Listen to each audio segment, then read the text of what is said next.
Welcome back, guys. It's the Tightwad, and today I'm going to be showing you how to test your spark plugs to see if they are still good or if they need to be replaced.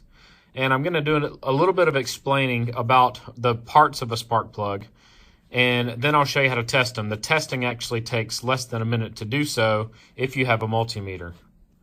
So a spark plug always has a number on it, and this one is an RC12YC at the bottom. That's the type spark plug I need for my rotary tiller that I use to till my garden every year.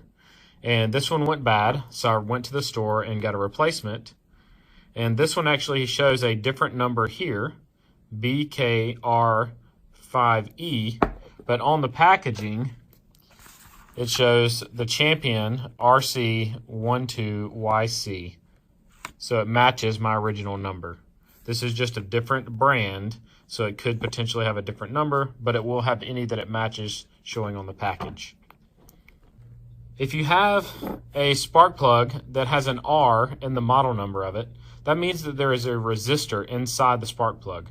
Resistors are made to keep it from interfering with things such as a car radio or a camera. So a lot of times they're not found in spark plugs that are used on lawn equipment. All right, so in a spark plug, you'll see that there is a porcelain piece here. This porcelain piece actually extends all the way through to the back of the spark plug, and you can see it come out on the tip back here, encasing the end of the piece that runs all the way through the middle. So there's a metal piece that runs from here all the way to the tip here. And that piece has a tendency to break, crack, and go bad.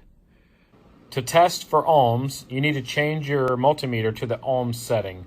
On mine, it's indicated by the letters OHM. On some multimeters, it's indicated by the horseshoe symbol, upside down horseshoe, or omega, if you're familiar with the Greek alphabet.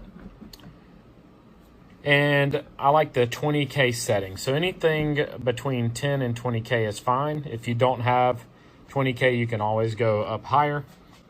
And now we're going to test these spark plugs. So to test a spark plug for resistance using the ohm setting, you're going to touch one of the leads to this end of the spark plug. And remember, I said there's a metal piece that goes all the way through the center of the spark plug, and there's a resistor inside the metal piece. And then the other end of the spark plug has this little tip on it. This tip is where I want to touch my other lead. So I have one lead on the bottom down here and one lead on the top, and you actually need to touch the top of that piece, not the side of it, to get an accurate reading. So I'm going to touch my leads together to start, and you'll see that I get a reading and then it zeroes out, letting me know that my multimeter is functioning properly. So I know my battery's not dead and there's nothing else wrong. All right, I'm actually going to use the side of this piece down here because it keeps the whole spark plug from rolling around.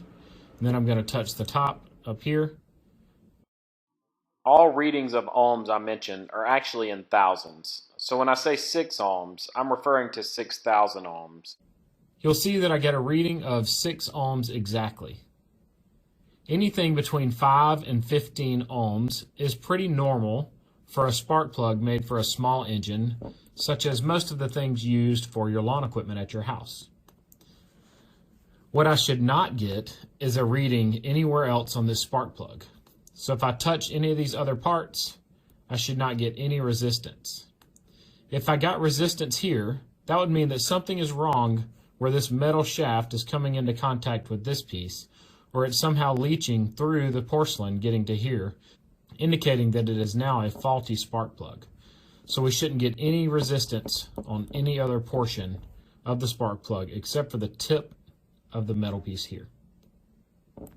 Now that we know that one's good, it was brand new, I'm going to test this old one that I removed from my rotary tiller. So again, I'm going to start here, and I'm going to come up to the top and touch the very tip of this spark plug, and I get no readings. And that means something between here and here is broken. It could be the resistor's gone bad, or that there's a crack in the metal piece, or a crack in the insulation. But we know that this spark plug is no longer good because it didn't give us any readings. One thing you do have to be careful for is if you have a dirty old spark plug, it could have some carbon buildup.